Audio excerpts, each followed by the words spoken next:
Hi students, good evening. ఈరోజు second year 2B topics అంటే second year లో మనకి 8 చాప్టర్స్ ఉంటాయి. సెకండ్ ఇయర్ లో 2A 2B 2A లో 10 చాప్టర్స్ ఉంటాయి స్టూడెంట్స్. అయితే మనకి 2B లో 8 చాప్టర్స్ ఉంటాయి. అయితే ఇప్పుడు మనం ఆ 8 చాప్టర్స్ నేను జస్ట్ నార్మల్ గా ఓరల్ గా చెప్తాను. నెక్స్ట్ వచ్చేసి ఫస్ట్ చాప్టర్ గురించి మీకు కొంచెం ఎక్స్ప్లెనేషన్ అయితే ఇస్తాను. ఈ రోజు 2 మార్క్స్ గురించి అయితే ఎక్స్ప్లెనేషన్ ఇస్తాను స్టూడెంట్స్. అండ్ ఇంకొకటి ఏంటంటే ఓవరాల్ గా మనం చూసినట్లయితే 1 to 8 చాప్టర్స్ నుంచి మనకి 22 మార్క్స్ సర్కిల్స్ నుంచి వస్తాయి. సో కాబట్టి మీరు జాగ్రత్తగా వినండి. చాలా ఈజీ టాపిక్, కాకపోతే ఏంటంటే వింటే చాలా ఈజీ, చేస్తే అది ఈజీనా లేదంటే డిఫికల్టా అనేది మీకే తెలుస్తుంది. సో కాబట్టి ఒకసారి విందాం. ఈ రోజు క్లాస్ అయితే స్టార్ట్ చేద్దాము. సో మనకి బేసిక్ గా నేను మీకు చాప్టర్ నేమ్స్ ఇస్తాను. నేమ్స్ నార్మల్ గా చెప్తా.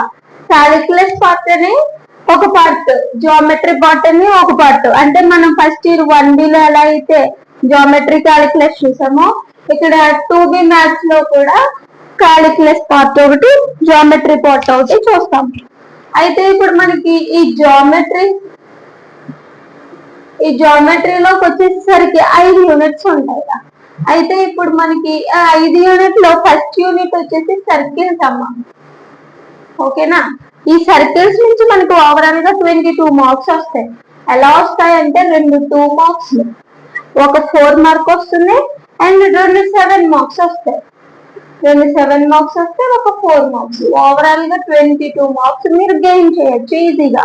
సో కాబట్టి ఈ యూనిట్ ఏం కాదు, ప్రాబ్లం లేదు, లాస్ట్ లో చేద్దాం అన్న డిలేనెస్ లేకుండా కొంచెం ముందు నుంచి నేర్చుకుంటే ఫ్రీ అవుతారు మీరే. ముందు నుంచి నేర్చుకోకపోతే లాస్ట్ లో బర్డెన్ అయిపోతుంది. సో కాబట్టి కొంచెం కాన్సన్ట్రేషన్ చేస్తే వెరీ ఈజీ చాప్టర్. సో కాబట్టి మీరు దీన్ని కూడా నేర్చుకున్నాము. నెక్స్ట్ దీనికి లింక్డ్ సిస్టమ్ ఆఫ్ సర్కిల్స్. ఈ సిస్టమ్ ఆఫ్ సర్కిల్స్ నుంచి మనకి ఒక 2 మార్క్, ఒక 4 మార్క్, 6 మార్క్స్ వస్తాయి. అంటే మనం బేసిక్ గా చెప్పాలంటే ఈ సర్కిల్స్, ఈ సిస్టమ్ ఆఫ్ సర్కిల్స్ నుంచే 28 మార్క్స్ వస్తాయి. అంటే అసలు నేను పాస్ అయిపోతా అన్న కాన్ఫిడెన్స్ తెచ్చేది ఎవరు అంటే ఈ సర్కిల్స్, ఈ సిస్టమ్ ఆఫ్ సర్కిల్స్ మాత్రమే. నాకు ఇంకా మ్యాథ్స్ వైద్యా బాబో అని భయపడతారు చూడండి, అలాంటి వాళ్ళు ఈజీగా నేర్చుకోవడానికి అవకాశం ఉంది. సో నెక్స్ట్ 3 4 5 యూనిట్స్ కూడా కాన్సెప్ట్స్ అనేవి లింక్ అయి ఉంటాయండి. అంటే ఇప్పుడు ఇది పారాబోలా. ఈ పారాబోలా నుంచి మనకి ఒక 2 మార్క్, ఒక 7 మార్క్, 9 మార్క్స్ గెయిన్ చేయొచ్చు ఆ యూనిట్ నుంచి. తర్వాత ఎలిప్స్. ఈ ఎలిప్స్ నుంచి మనకి 2 4 మార్క్స్ వస్తాయి. అంటే 8 మార్క్స్ మనం గెయిన్ చేయొచ్చు. Next hyperbola. ఈ హైపర్బోలా నుంచి ఒక 2 మార్క్, ఒక 4 మార్క్, ఓవరాల్ గా 6 మార్క్స్ మనం గెయిన్ చేయొచ్చు. సో మనకి ఇక్కడ ఇవి ఇంటర్లింక్ కాన్సెప్ట్స్. పారాబోలా గానీ, ఎలిప్స్ గానీ, హైపర్బోలా గానీ ఇవి ఇంటర్లింక్ కాన్సెప్ట్స్. నెక్స్ట్ వచ్చేసి ఏంటంటే మనకి క్యాలిక్యులస్. ఈ క్యాలిక్యులస్ పార్ట్ లో 3 మీరు ఫస్ట్ ఇయర్ లో 1B లో ఎలా అయితే చూసారో, ఇక్కడ 2B లో కూడా మనకి ఎలా ఉంటుందంటే 3 యూనిట్స్ ఉంటాయి. ఇక్కడ 5 అయినాయి కదా, 6th యూనిట్ ఇంటిగ్రేషన్. ఈ ఇంటిగ్రేషన్స్ ఏంటంటే అండి మనకి 2 2 మార్క్స్ వస్తాయి, 2 7 మార్క్స్ వస్తాయి. అంటే 18 మార్క్స్ గెయిన్ చేయొచ్చు. అంటే మనము లిమిట్స్ అండ్ కంటిన్యూటీ డిఫరెన్షియేషన్ చూసారుగా, లిమిట్స్ అండ్ కంటిన్యూటీ అక్కడ మనకి లిమిట్స్ అనేవి ఎక్స్ ఎక్కడి నుంచి ఎక్కడ వరకు ఉంది అనే దాని గురించి చూసాము. అది ఈ 7th యూనిట్ లో మనకి డెఫినెట్ ఇంటిగ్రేషన్స్ లో కనిపిస్తుంది. డిఫైనెట్ ఇంటిగ్రేషన్స్ మనకి ఇందులోంచి టోటల్ గా 2 + 2 + 4 + 7 మార్క్స్ వస్తాయి.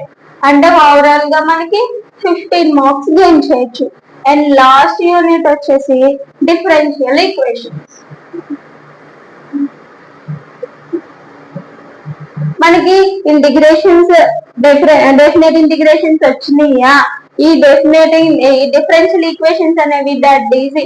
సో ఫర్దర్ గా మీరు ఫర్దర్ స్టడీస్ లో బీటెక్ చదువుకున్నా డిగ్రీ చదువుకున్న ఈ డిఫరెన్షియల్ ఈక్వేషన్స్ వల్ల పాజిటివ్ ఏమంటారు మీకు దాని వల్ల పెద్ద ప్రాబ్లం ఉండదన్నమాట.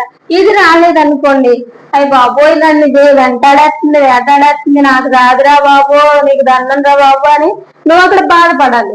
సో నువ్వు అక్కడ బాధపడకూడదు అని చెప్పేసి అనుకుంటే ఇప్పుడు ఇక్కడ మంచిగా ప్రాక్టీస్ చేస్తే మంచిగా క్లాస్ ఉంటే సరిపోతుంది. ఇక్కడ మనకి ఒక 2 మార్క్, ఒక 4 మార్క్, ఒక 7 మార్క్ వస్తుందన్న, అంటే 13 మార్క్స్ వస్తాయి. సో ఓవరాల్ గా ఇక్కడ మనకి ఏరియాస్ అనే చాప్టర్ కూడా ఇంక్లూడ్ అయ్యే ఉంటుంది. ఓకేనా, ఈ ఏరియాస్ తో కలిపే మనకి 15 మార్క్స్ అనేవి వస్తాయి. ఇది ఓవరాల్ గా మనకి 2B మ్యాథ్స్ 2B వరకు ఈ 8 యూనిట్స్ లోని 5 యూనిట్స్ ఏమో జియోమెట్రీ, 6 యూనిట్ అంటే 6, 7, 8 ఈ 3 యూనిట్స్ ఏమో కాలిక్యులస్ అనమాట.